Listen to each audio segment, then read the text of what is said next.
الحمد لله رب العالمين والصلاة والسلام على سيد الأنبياء والمرسلين وعلى آله وأصحابه أجمعين। সম্মানিত দর্শক শ্রোতা ভাই ও বন্ধুরা, কুরবানি আমাদের খুবই নিকটবর্তী। আজ আমরা জানব কুরবানি কাদের উপর ওয়াজিব। কুরবানি শরীয়তে ইসলামের একটি গুরুত্বপূর্ণ ইবাদত। কোরআন ও হাদিসের গুরুত্ব অপরিসীম। হযরত রাসূল করিম সাল্লাল্লাহু আলাইহি ওয়াসাল্লাম হিজরতের পর প্রতি বছর কুরবানি করেছেন। তিনি কখনো কুরবানি পরিত্যাগ করেননি, বরং কুরবানি পরিত্যাগকারীর উপর অভিসম্পদ করেছেন। হাদিস শরীফে ইরশাদ হয়েছে, যে ব্যক্তি কুরবানি করলো না সে যেন আমার ঈদগাহে না আসে। কুরবানির ফজিলতের ব্যাপারে হাদিস শরীফে বর্ণিত হয়েছে।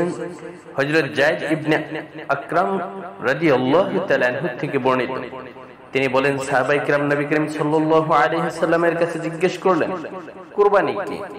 নবী করিম সাল্লাল্লাহু আলাইহি ওয়াসাল্লাম ইরশাদ করেন, কুরবানি হলো তোমাদের পিতা হযরত ইব্রাহিম আলাইহিস সালাতু ওয়াস সালামের সুন্নাত। এতে আমাদের সওয়াব কি?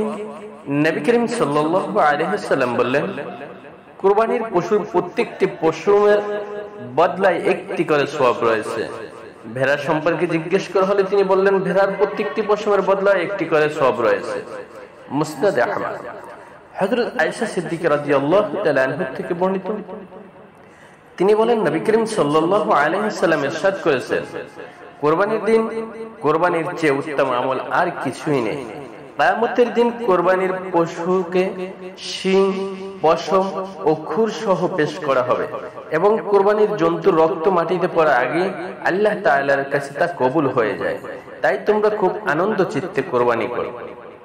যাদের উপর কুরবানি ওয়াজিব: 10ই জিলহজ ফজর থেকে 12ই জিলহজ সন্ধ্যা পর্যন্ত সময় যেসব প্রাপ্তবয়স্ক সুস্থ মস্তিষ্ক মুকিম ব্যক্তির কাছে নেশাব পরিমাণ সম্পদ থাকে, অর্থাৎ সেও হাজতে আলিয়াহ, পানাহার, বাসস্থান, উপার্জনের উপকরণ ইত্যাদি ছাড়া অতিরিক্ত এ পরিমাণ সম্পদের মালিক হয়, অর্থাৎ 7.5 তোলা স্বর্ণ বা 52.5 তোলা রৌপ্য মূল্য সমপরিমাণ টাকার অঙ্ক আনুমানিক 55,000 টাকা হয়, সে ব্যক্তির উপর কোরবানি করা ওয়াজিব।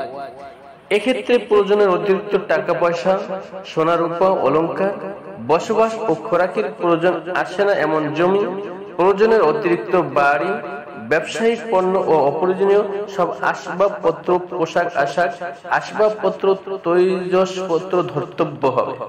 সে সম্পদের উপর 1 বছর অতিক্রম হওয়ার শর্ত নাই। পাগল ব্যক্তির উপর নেশাব পরিমাণ সম্পদ থাকলেও তার উপর কোরবানি ওয়াজিব নয়।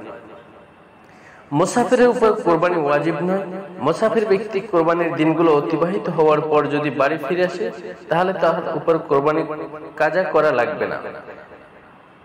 উল্লেখ্য যে 48 মাইল বা প্রায় 78 কিলোমিটার দূরে যাওয়ার নিয়ত নিজ এলাকা ত্যাগ করে তাকে মুসাফির বলা হয়।